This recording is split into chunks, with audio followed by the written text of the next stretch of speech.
어머니 가슴속에서도 한 여자가 살고 있고 또 가슴 뛰는 사랑이 있고 아련한 그리움이 있다는 걸 이분의 연기를 통해서 새삼 깨닫게 됩니다. 세월의 무게 속에서도 늘 자신을 잃지 않는 아주 특별한 아름다움, 매력이 느껴지는 분이죠. 배우 윤여정 씨 오늘 낭독의 무대에 초대했습니다. 안녕하세요. 네. 너무 황송해요. 네, 초대 응해 주셔서 고맙습니다. 요즘에 그 주말 드라마 슬픔이와 안녕 막바지 촬영으로 바쁘시죠? 네, 거의 끝날 때 됐어요. 네, 이 뭐 배우 누구 하면은 사실 이렇게 떠오르는 대표적인 그런 이미지가 있기 마련인데 윤여정 선생님은 참 힘들어요. 그러니까 매 역할마다 전혀 다른 얼굴이 보이거든요. 그거는 굉장한 칭찬이에요, 배우한테는. 저 사실 엄마로서의 그런 모습이 좀 궁금하거든요. 이렇게 항상 논리정연하게 말씀하시고 이렇게 좀 카랑카랑한 목소리를 말씀하시고 그런 엄마의 모습이세요? 어떠세요? 제 작은 아들이 얼마 전에 네.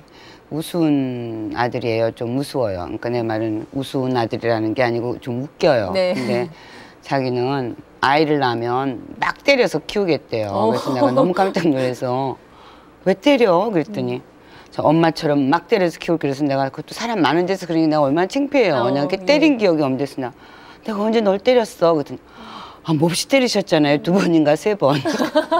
그랬는데 거짓말 시켜서 제가 때렸어요. 그리고 성적표 조작해서 한번 때렸고 그건 마지막한 일이잖아요. 그러니까 걔네한테는 제가 아마 굉장히 좀 엄하고 무서운 엄마인가 봐요. 그리고 제가 그것만 한 게 아니고 성적표 조작했을 때 제가 학교에다 리포트도 했어요. 내가 고발도 했어요.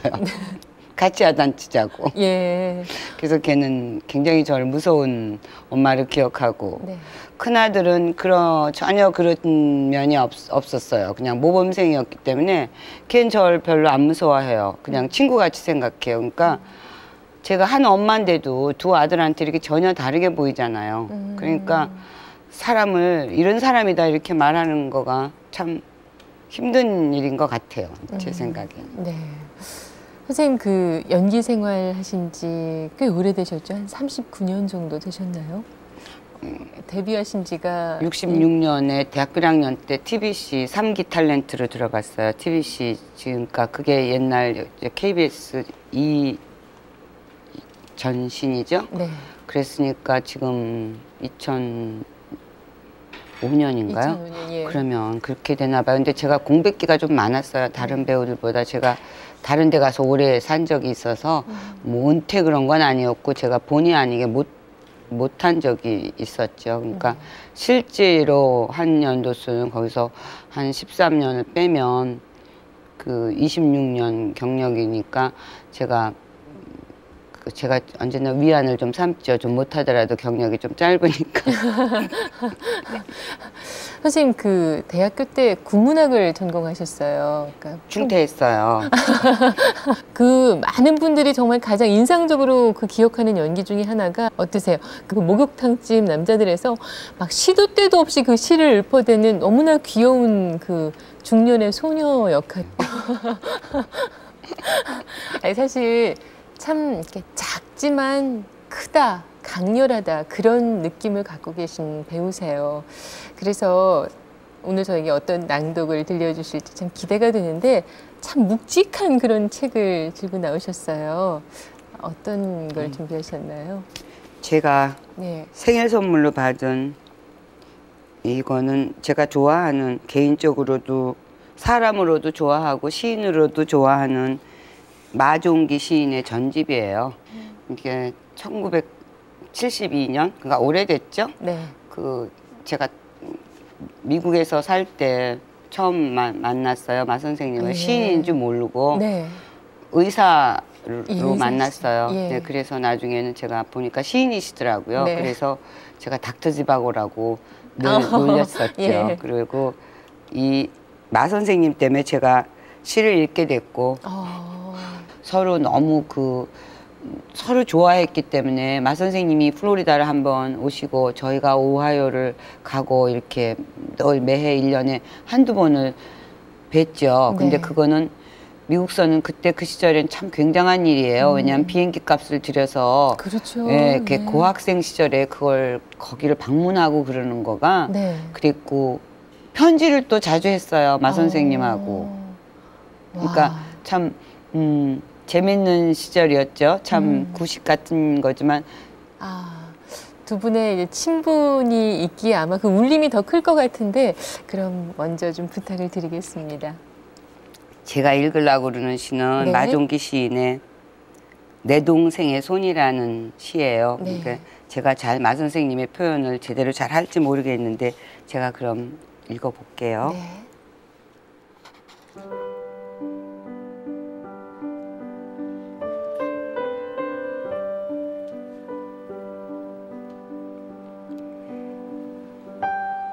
내 동생의 손, 마종기.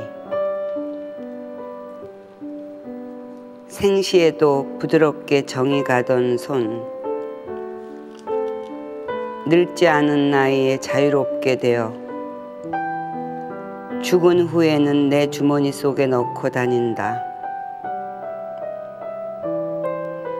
속상하게 마음 아픈 날에는 주머니 뒤져 아직 따뜻한 동생의 손을 잡으면 아프던 내 뼈들이 편안해진다. 내 보약이 되어버린 동생의 약손. 주머니에서 나와 때로는 공중에 뜨는 눈에 익은 손, 돈에 익지 않은 손.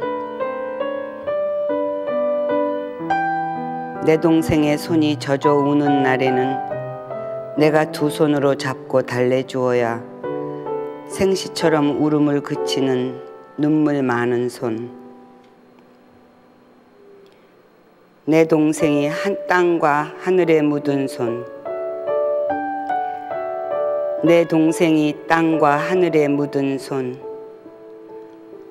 땅과 하늘이 슬픔의 원천인가. 슬픔도 지나 멀리 떠나는 안타깝게 손 흔들어대는 내 동생의 저 떨리는 손.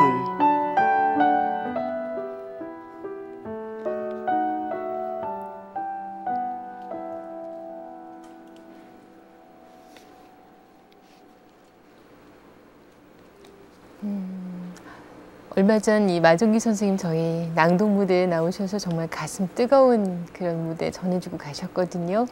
그러니까 지금 유재석 선생님 그 눈에 눈물이 좀 그렁그렁. 처음 안 울어서 다행이에요. 제가 마 선생님이 왜 썼는지도 알고 그 마 선생님의 동생분도 제가 너무 잘 알고 그래서 이 시를 제가 읽을 때마다 너무 많이 울었었거든요. 근데 오늘 울면 어떡하나 그랬는데 안 울어서 아주 정말 네. 다행이에요. 사실 그 마종기 선생님 많은 작품 중에 왜 이 시를 골라오셨나 여쭤보려고 했는데 지금 말씀하신 것이 대답이 될까요? 어떠세요? 그리고 예. 제가 제 동생이 미울 때 이 시를 봐요. 동생을 미워하지 말자 그러고 제 동생하고 싸웠을 때. 네. 마 선생님이 이렇게 끔찍이 애달아하는 동생인데 네. 나는 이러지 말아야지. 제가 수양하는 마음으로. 네. 아니 근데 윤여정 선생님 그런 모습 보니까 늘 정말 생활 속에서 시를 가까이 하시나 봐요. 아니요. 제가 그렇게 목욕탕집에 나오는 여자 같은 사람은 아니고 네. 시를 제가 그러니까 어떤 시라는 게 어느 때 나한테 와 닿을 때가 있잖아요. 그렇죠. 근데 제가 고등학교 때 우리 시 다 배우잖아요. 그리고 네. 너무 말도 안 되게 뭐 여기서 날카로운 첫 키스는 뭐를 뜻하는가 이런 거 뭐 그거는 조국 그런 거 맞춰야 되고 네, 그러잖아요. 맞아요. 그럴 때 얼마나 우리 불평해요. 이게 무슨 도대체 이걸 어떻게 알아야 되나 막 이러고 그랬는데 그때 제가 그 또 우리 국어 선생님이 국군은 죽어서 말한다라는 걸 그렇게 애송하셨어요. 네. 그래서 제가 그렇게 싫어했어요. 선생님이 그거 하면 제가 이렇게 책상 밑으로 우리 때 빙점이라는 소설이 굉장히 유행이었었어요. 예. 그거 밑으로 보고 그랬는데 제가 어느 해인가 제가 국군은 죽어서 말한다가 그렇게 제가 막 목이 메이게 슬퍼서 네. 울며 불며 읽으면서 근데 보니까 그때 제 아들이 25살 때예요. 그때 거기 그 모윤숙 시인의 죽은 국군이 25살 때 장렬하게 죽은 거예요. 그 어느 광주 한모퉁이에서 육군 소위에 이걸 달고 네. 그 시를 제가 그래서 읽으면서 제가 그렇게 꺼이꺼이 울었어요. 네. 그럴 때 보니까 제 아들이 25살이더라고요. 그 내가 너무 돌아가신 국어 선생님한테 너무 죄송하더라고. 너무 어려서 몰라서 네. 그렇게 싫어했고 그랬는데 그게 저한테는 때가 안 됐어서 그랬던 거예요. 그러니까 다 시고 문학이고 뭐고 다 나한테 때가 오면 그렇게 가슴으로 들어오는 것 같아요. 네. 재작년이었죠. 이 바람난 가족으로 여우조연상 받으시는 네, 조연상. 것이. 네, 예. 네. 아니, 예전에 그 같이 일하셨던 김기영 감독님 그리고 바람난 가족의 감독이신 임상수 감독님 좀 이렇게 비슷한 맥락이라는 그런 생각도 들고 그렇진 않나요? 아니요. 임상수라는 감독은 뭐 절대로 자기는 김기영 감독하고 김기영 감독님하고 다르다고 생각하는데 제가 보기엔 조금 같은 색깔, 같은 부류 뭐라 그래야 되나 그냥 그런 것 같아요. 네. 그게 어떤 출연하는데 영향을 미쳐.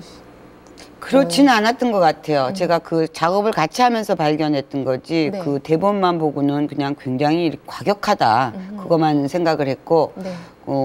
그때 김기영 감독님하고 비슷하다까지는 생각을 못했어요. 근데 작업하면서 보니까 과격과 또 그 사람 그 어떤 캐릭터에 대한 디테일을 이렇게 표현하려고 그러는 그런 거가 굉장히 흡사한 데가 있더라고요. 네.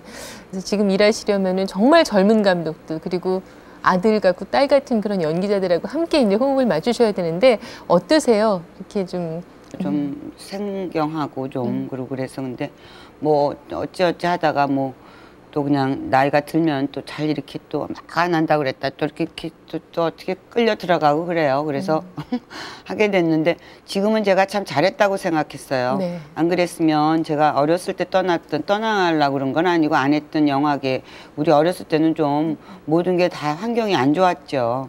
근데 이제는 너무 제 말은 일하는 환경이 좋아졌다기보다 젊은 사람들이 자기가 좋아하는 일을 그렇게 긍지를 갖고 하더라고요. 우리 때는 그렇게 긍지도 없었고 그냥 뭐 해야 되는 일인가 보다라고 그랬고 이렇게 즐기는 걸 몰랐어요. 저희 때는 너무 모든 일을 핍박받고 살아서 그랬나 봐. 근데 막 걔네들은 막 너무 즐겁게 내가 사랑하는 영화, 내가 좋아하는 영화를 뭐 돈이 없으면 어때 이러고 하더라고요. 네. 그래서 그걸 보면서 참 좋다 이렇게 생각하고 잘했다. 안 그랬으면 제가 그냥 그 영화 안 했으면 제가 옛날에 기억했던 그 핍박하고 막 그랬던 시절만 생각났을 텐데 네. 그래서 제가 잘했다 이렇게 생각해요. 네.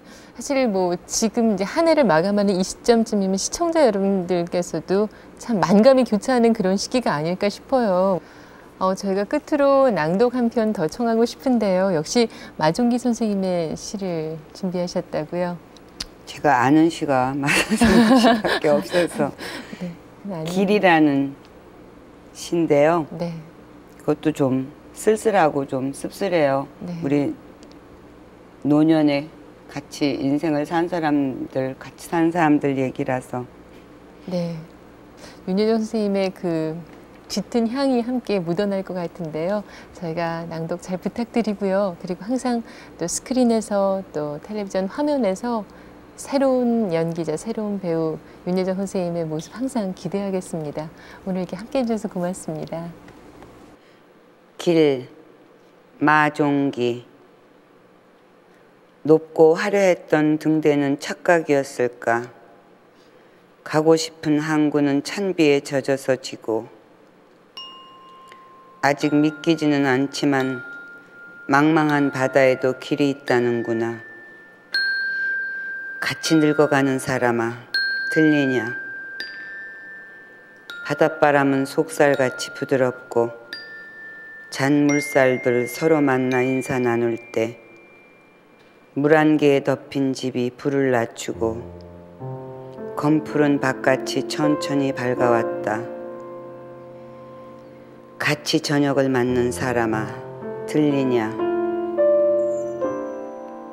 우리들도 처음에는 모두 새로웠다. 그 놀라운 처음의 새로움을 기억하느냐? 끊어질 듯 가늘고 가쁜 숨소리 따라 피 흘리던 만조의 바다가 신선해졌다. 나는 내가 살아있다는 것을 몰랐다.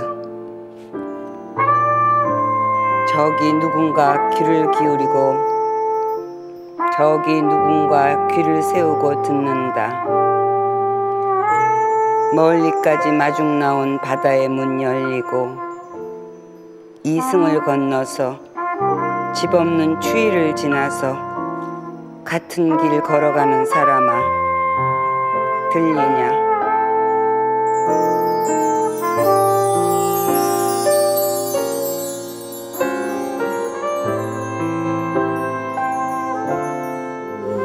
Everybody knows a turkey and some mistletoe